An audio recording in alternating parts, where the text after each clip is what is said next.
नमस्कार, मैं हूं कपिल और आप देख रहे हैं नेक्स्ट 9 न्यूज। हम बात कर रहे हैं सचिन पायलट की, जिन्होंने बीते दिनों अगर बात करी जाए तो लगातार जो है वो बयानबाजी करके कहीं ना कहीं कांग्रेस की जो सिरदर्दी है उसको बढ़ाने का काम किया था। हालांकि दूसरी तरफ अगर देखा जाए तो लगातार कुछ मांगों के साथ पार्टी के आला कमान से बातचीत करने की कोशिश कर रहे हैं। वहीं अगर बात करी जाए खड़गे, राहुल और सोनिया की, तो सचिन पायलट पर कोई बड़ा फैसला लेने में पार्टी फिलहाल असमर्थ नजर आई है। वहीं अगर पायलट की बात करी जाए तो कुछ ऐसी स्थिति उनके साथ भी है, क्योंकि जिस तरीके से हनुमान बेनीवाल के साथ लगातार तमाम जो बड़े नेता हैं ऑपोजिशन पार्टी के, वो कह रहे हैं कि अगर वो अपनी पार्टी बना लेते हैं तब हम उन्हें समर्थन दे देंगे, या फिर अगर वो चाहे तो हमारी पार्टी में आ सकते हैं। लेकिन इस तरीके की चीजें फिलहाल वो करते हुए नजर नहीं आ रहे हैं और उनका बार बार ये कहना है कि कांग्रेस सरकार जो है वो एक बार फिर बनेगी और राजस्थान की अगर बात करी जाए तो एक बार फिर से कांग्रेस पार्टी परचम लहराएगी। लेकिन इसमें बड़ा सवाल यही है कि जिस तरीके से गहलोत सरकार के खिलाफ उन्होंने मोर्चा खोल दिया है, पेपर लीक के मामले में भी उन्होंने ये बयान दिया था कि ऐसी कौन सी तिजोरी है जहां से पेपर जो है वो लीक हो जाते हैं, और इस तरीके की तमाम बातें जो है वो पायलट करते हुए नजर आए थे। अगर बात करी जाए सचिन पायलट और अशोक गहलोत के बीच लंबे समय से चल रहे तनाव की, तो मंत्री बनाने और टिकट दिलाने के लिए जब बहस छिड़ी थी तब भी पायलट ने तल्ख बयान देकर हलचल मचा दी थी। गहलोत ने अपने एक बयान में कहा था कि उन्होंने केंद्र में पार्टी की सरकार के समय पायलट को मंत्री बनाने में भूमिका निभाई थी। उनके जवाब में पायलट ये बयान देकर हलचल मचा दी थी कि पिछले लोकसभा चुनाव में उन्होंने जोधपुर से वैभव को टिकट दिलाई थी। पायलट ने कहा कि उस समय नेतृत्व इस पक्ष में नहीं था, लेकिन वो नहीं चाहते थे कि उनके अध्यक्ष होते हुए नए नए सीएम बने अशोक गहलोत के मनोबल को ठेस लगे। तो इस तरीके की जो बातें हैं वो पायलट कहते हुए नजर आए थे और उसके साथ साथ उन्होंने कहा था कि कुछ लोग जो है वो पद से चिपके हुए हैं। सचिन पायलट ने बीते दिनों टॉक में कार्यक्रम के दौरान कहा था कि गहलोत पर हमला बोलते हुए उन्होंने कहा था कि 2019 में जब कांग्रेस चुनाव हार गई थी तो राहुल गांधी ने पद से इस्तीफा दे दिया था। उसके बाद राहुल गांधी ने फिर से कांग्रेस प्रमुख बनने से इनकार कर दिया था। पायलट ने कहा था कि हम लोग चाहते हैं कि राहुल गांधी अध्यक्ष बने, लेकिन उन्होंने एक मिसाल कायम की। दूसरी ओर कुछ ऐसे लोग हैं जो लगातार जो है वो फेल होते हुए नजर आ रहे हैं। कहीं ना कहीं गहलोत की तरफ उनका इशारा था, लेकिन बावजूद इसके वो पार्टी की कमान जो है वो मुख्यमंत्री पद की ओर इशारा था कि वो छोड़ने को तैयार नहीं है। और बड़ा सवाल लगातार यही कहा जा रहा है, अगर विधायकों की बात करी जाए तो जनता की बात करी जाए तो उनकी भी यही पुकार है कि अगर एक बार फिर पायलट बन जाते हैं मुख्यमंत्री, यानी कि अब तक वो बने नहीं है लेकिन अब जो चुनाव होगा उसमें पायलट दावेदारी करते हैं, तो कहीं ना कहीं कांग्रेस को एक बार फिर से जीत का स्वाद चखने को मिल सकता है। तो एक खास आपको रिपोर्ट दिखा रहे हैं, ये रिपोर्ट देखिए और ये भी जानने की कोशिश कीजिए कि पायलट बीते दिनों किस तरीके से आक्रामक नजर आए थे। और मैंने कल भी कहा, परसों भी कहा, इस देश के नौजवान को उम्मीद हम सब लोगों से है। जो बच्चा गांव में रहता है, शहर में रहता है, मेहनत करता है, खर्चा उठाता है, किताब खरीदता है, तैयारियां करता है, एग्जाम देने जाता है, और पेपर अगर लीक हो जाता है तो सबको दुख होता है। ये किसी एक नेता, मंत्री, संतरी, पक्ष, पार्टी, इसकी बात नहीं है। और बार बार अगर होता है तो उसका दुख हम सभी को लोगों को है। और मुझे खुशी है, मैं स्वागत करता हूं इस बात का कि जो जो इस प्रकरण में पकड़ा जा रहा है उस पर कार्रवाई की जा रही है।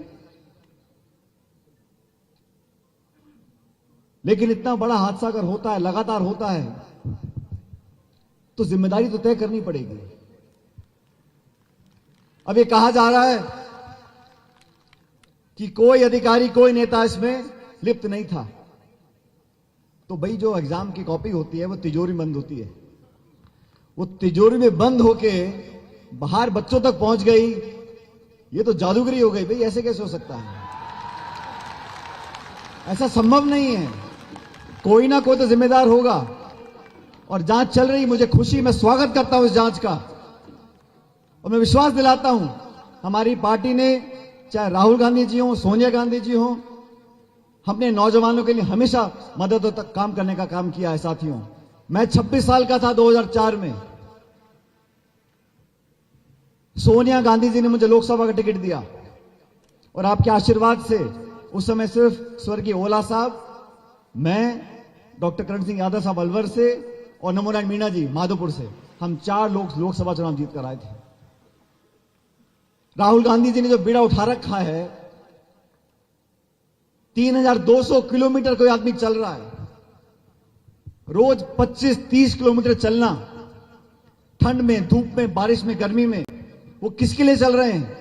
वो नौजवानों के भविष्य को बेहतर बनाने के लिए चल रहे हैं, वो नौजवानों के लिए संघर्ष कर रहे हैं। और वो सब भ्रष्ट ताकतें, वो सब ताकतें जो महंगाई बढ़ाती हैं, किसान का विरोध करती हैं, उनके विरोध में चल रहे हैं। भारत जोड़ो यात्रा ये छोटी मोटी यात्रा नहीं है। 75 साल में मुझे तो मैंने इतिहास में कभी देखा कि कोई एक इंसान चले जा रहा है, हुजूम उसके साथ चलता जा रहा है, तमाम नेता जो मौजूद हैं हम सब उनके साथ चले, हमने देखा है। हर उम्र के लोग, गांव के, शहर के मिल रहे हैं, जुड़ रहे हैं, महिलाएं, बच्चे, बुजुर्ग, कर्मचारी, अधिकारी, सब लोग आके मिल रहे हैं, क्योंकि जो मुद्दा है वो इस देश में, समाज में जो टकराव की स्थिति पैदा हो गई है, जो कड़वड़ाहट पैदा हो गई है, भाई को भाई से लड़ाने की जो रणनीति लड़ी जा रही है, उसके खिलाफ वो लड़ रहे हैं। संवैधानिक संस्थाओं को जो खोखला करने की साजिश रची जा रही है, उसके खिलाफ वो लड़ रहे हैं। 30 तारीख को कश्मीर में जाकर यात्रा समाप्त होगी, लेकिन हमारी पार्टी ने उसके तुरंत बाद एक और अभियान चालू किया है। 26 तारीख से हाथ जोड़ो अभियान, गांव में, तहसील में, पंचायत में, ब्लॉक में, जिले में, सब जगह ये संदेश जाएगा एकजुटता का, प्यार का, मोहब्बत का, और उन सब ताकतों को हराना पड़ेगा जो भाई को भाई से लड़ाने का काम करते हैं। सत्ता में आने के लिए आप बहुत लंबे लंबे भाषण दो, और जब आपको सत्ता दी 8 साल, आपने किसान को बेहाल कर दिया। महंगाई आसमान छू रही है। इतिहास में कभी इतनी बेरोजगारी देश में कभी नहीं देखी जितनी आज है। पेट्रोल, डीजल, देसी घी से महंगा हो गया, कोई जवाब देने को तैयार नहीं है।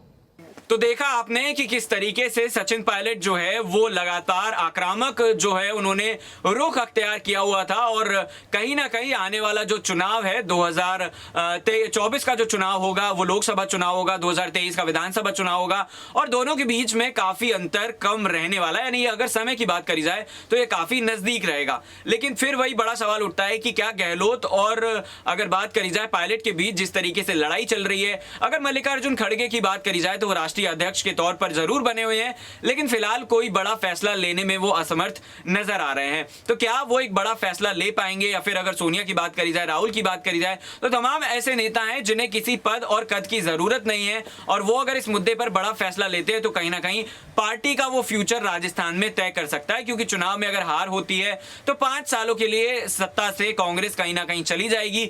लेकिन अगर पायलट को मुख्यमंत्री बनाने से फायदा होता है, पार्टी को फायदा होता है, तो ये काफी अच्छी बात रह सकती है। और पायलट किस तरीके से अगर हम बीते दिनों देखा जाए तो उन्होंने डिप्टी सीएम का पद जो है वो ठुकरा दिया था, तमाम पदों को वो दरकिनार करते हुए मुख्यमंत्री पद की मांग कर रहे हैं। तो क्या ये मांग उनकी पूरी होगी या फिर उन्हें और किसी कदम को उठाना पड़ेगा? इसी सवाल के साथ आपको छोड़े जा रहे हैं, कमेंट करके जरूर बताइएगा। फिलहाल इस खास पेशकश में इतना ही। देखते रहिए नेक्स्ट 9 न्यूज। नमस्कार।